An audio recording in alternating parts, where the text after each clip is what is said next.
And I would say, first of all, that the idea of vigilante justice is totally prohibited in the Islamic religion.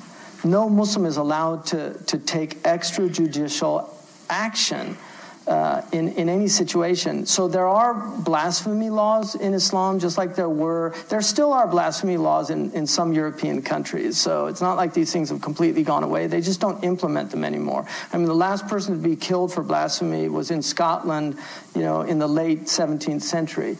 So it wasn't like Europe didn't have these things also. The Muslim tradition is a pre-modern tradition, and so it has many of the sensibilities of the pre-modern worldview. In today's current situation, I think Muslims, first of all, need to get used to being offended. The Quran has many verses about being offended. وَاصْبِرْ عَلَى مَا يَقُولُونَ. Be patient about what they say.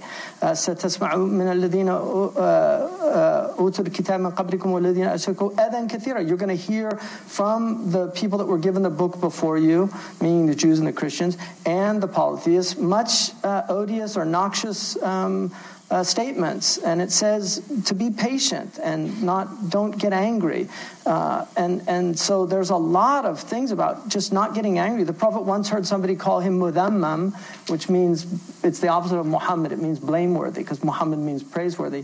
And he said, "Isn't it interesting how God has removed my name from their tongues when they want to curse me?"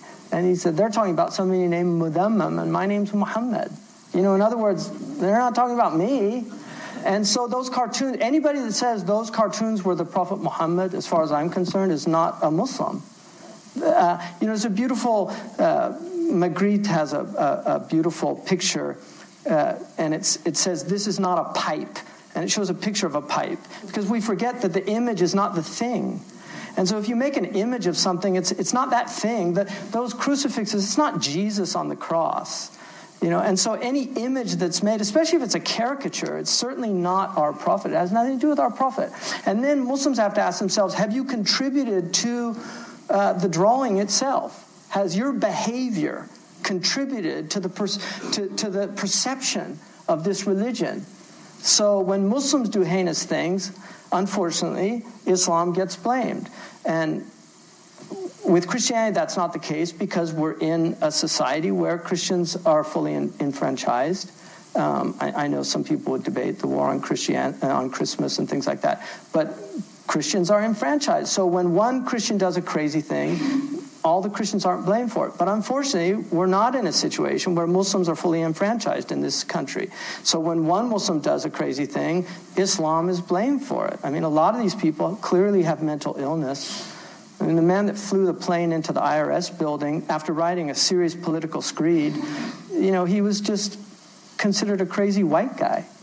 But if his name was Muhammad, that would have been a terrorist act. It's as simple as that. So, the Arabs say your preposition works and mine doesn't, Like you have different grammatical rules than I do.